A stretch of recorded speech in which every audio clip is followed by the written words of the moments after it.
যে মোটরসাইকেলে চড়ে আমি অ্যাক্সিডেন্ট হয়েছি ওই মোটরসাইকেলে করে আজকে আমাকে আমার ভাইয়ের কাছে যাইতে হইতেছে। তো আমি কি কারণে আমার ভাইয়ের কাছে যাইতে আছি তা নিয়ে আজকের ভিডিওটা। তো হ্যালো গাইস, আসসালামু আলাইকুম। কি অবস্থা, সবাই কেমন আছেন? আশা করি সকলেই ভালো আছেন। আমি আলহামদুলিল্লাহ আল্লাহর রহমতে মোটামুটি সুস্থ আছি। তো আমার সামনে যে ভাইটাকে দেখতেছেন ও হলো আমার রুমমেট বললে হবে না, ও আমার ভাইয়ের মতোই সেম। তো আজকে 2 দিন হয়ে গেল আমার হাতের লাস্ট অপারেশন হয়েছিল।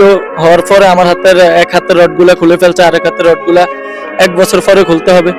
তো আমি যেই টাইমে রডগুলা খুলছিলাম হাতের, ওই টাইমে কোম্পানিকে বলছিলাম আমাকে হসপিটাল নিয়ে যাওয়ার জন্য, কিন্তু আমার কোম্পানি আমাকে হসপিটাল নিয়ে যায়নি। তারপরে আমি আমার এই রুমমেটে ভাইটাকে বলছিলাম, ও আমাকে হসপিটাল নিয়ে গেছিল। তো হসপিটাল যাওয়ার পরে এক্সরে করাইতে বা মেডিসিন লইতে যে টাকা পয়সা লাগবে ওই টাকা পয়সা আমাকে কোম্পানি দেয় না বিদায় আমি বাস শুধু এক্সরে করিয়া রুমে চলে আসছি।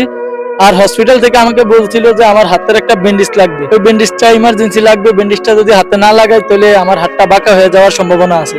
তো আমি আমার কোম্পানিকে বলছিলাম, কিন্তু কোম্পানি আমাকে ওই ব্যান্ডেজটা দেয় নাই। যার কারণে আজকে আমরা 2 ভাই মিলে আমার ফুফাতো ভাইয়ের কাছে যাইতেছি। ওর কাছে ও একটা হসপিটাল আর কি ক্লিনিকে চাকরি করে, ওর কাছে ওই ব্যান্ডেজ গুলো আছে। তো গেছে কালকে আমি যখন ওরে কল করছিলাম যে ভাইয়া আমার হাতের এই ব্যান্ডেজ গুলো লাগবে, তো ওই আমাকে বলছিল তুই আগে আমাকে কেন জানাস। তারপর বললো ওর কাছে যাওয়ার জন্য। এখন আমরা 2 ভাই মিলে ওর কাছে যাইতেছি, কারণ আমার হাতটা না হলে ব্যাকা হয়ে যাবে, ইমার্জেন্সি ব্যান্ডেজ লাগবে। তো আমি কোম্পানিকে অনেকবার বলছিলাম যে আমার সিচুয়েশন হাতের অনেক খারাপ, কিন্তু তারা কোনো সারা শব্দ দেয়। যেই কোনো ফোরম্যানের কাছে গেছিলাম ওই বলতাছে ওর কাছে যাওয়ার জন্য, ওই বলতাছে ওর কাছে যাওয়ার জন্য, এইভাবেই চলতেছে প্রবাস।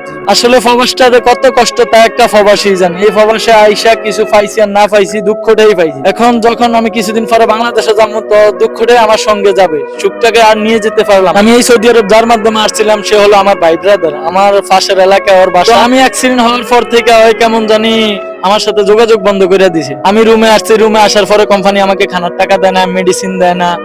আমার মাথায় অপারেশন হয়েছে, অপারেশনে হওয়ার পরে তো মেডিসিন লাগবে, হয় কোনো মেডিসিনের কোনো ব্যবস্থা করে না কোম্পানি। আমি যখন ওর কাছে কল দিতাম ওই কল রিপ্লাই দিত না। পরবর্তীতে আমি ওর হোয়াটসঅ্যাপে মেসেজ দিতাম, বন্ধু আমার এই সমস্যা, তুই কোম্পানিরে বল, ওই কোনো সারা শব্দ দিত না। তো যাক, আল্লাহ পাক যদি কোনো একদিন আমাকে বাঁচিয়ে রাখে ইনশাল্লাহ দেশে ঢুকবো, তারপরে ওর ব্যবস্থা আর কি আমি তো আর কি। আমরা 2 ভাই মিলে কথা বলতে বলতে অবশেষে আমার ভাইয়ের ক্লিনিকের প্রায় কাছাকাছি আইসা পড়ছে। ওই যে আমার ভাইয়ের ক্লিনিকটা দেখা যাইতে আছে। এখন আমরা আমার ভাইয়ের কাছে যাব, ভাইয়ের কাছে যাই ভাইয়ের সাথে কথাবার্তা বলে তারপর আমার হাতের ব্যান্ডেজ গুলো নিয়ে আসবো। তো অবশেষে যাক, আমরা প্রায় আমার ভাইয়ের বাসার কাছাকাছি আইসা পড়ছি। তো অবশেষে আমার ভাই চলে আসলো, ভাইয়ের সাথে কথাবার্তা বললাম, ভালোই লাগলো। আমার ফুফাতো ভাই, অনেকদিন পরে ওর সাথে আমার দেখা হয়েছে। তো আমার ব্যান্ডেজ গুলা দিছে, এখন আমরা রুমে চলে যাবো আর কি। ভিডিওটা এখানে শেষ করতে যাচ্ছি। সবাই ভালো থাকবেন, সুস্থ থাকবেন। ওকে, আল্লাহ হাফেজ, আসসালামু আলাইকুম।